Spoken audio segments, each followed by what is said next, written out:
As child life specialists, we work with our patients and families alongside the medical team to help make sure they understand what's going on when they're here at the hospital. As soon as a child walks through the hospital, whether it's the emergency department or in an outpatient clinic area or being admitted, their experience of the hospital starts there. And we really want to minimize the fear and stress that can come with the hospital. We want to promote coping through therapeutic play, medical play, procedure teachings, diagnosis teachings, really to help their understanding and help them cope with the hospital. There's a lot of new things in the hospital to them. So as child life specialists, we teach them about each thing that they're going to see, that they're going to experience while they're here at their developmental level so they can better understand and cope.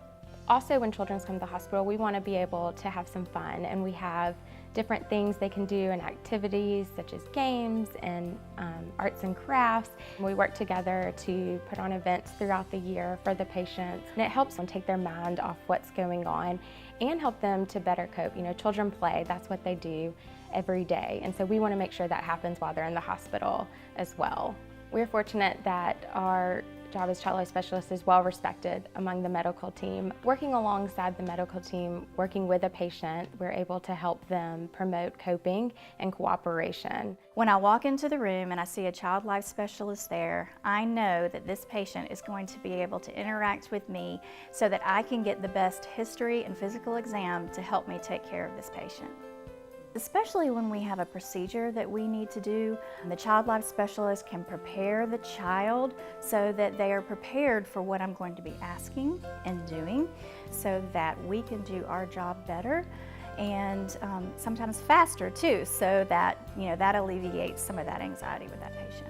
We do know from research that if anxiety isn't addressed early, it will escalate over time. So it is very important from a quality of life perspective, from a long-term perspective, that we really have child life specialists readily available to work with our children and their families. In my capacity as director of the Hope and Cope program, and I've been doing this for several years, I can't imagine my family support team without the child life specialists.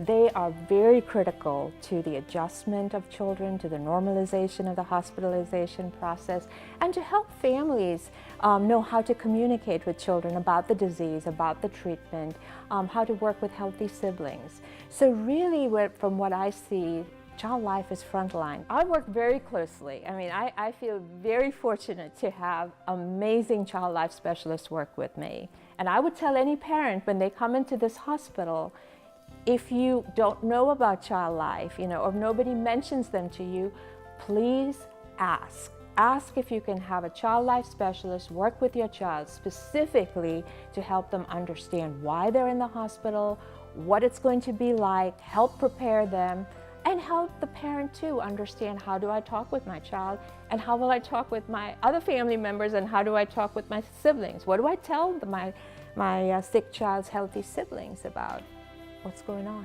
How do you place value on quality of life or improving things for a child and decreasing distress for a child and their family when they enter the hospital? And keeping that in mind, I really strongly support that we have more child life specialists readily available to work with our children and family. If you're interested in supporting the Child Life Department here at Children's of Alabama or would like more information, we would love for you to visit our page on the Children's website at childrensal.org.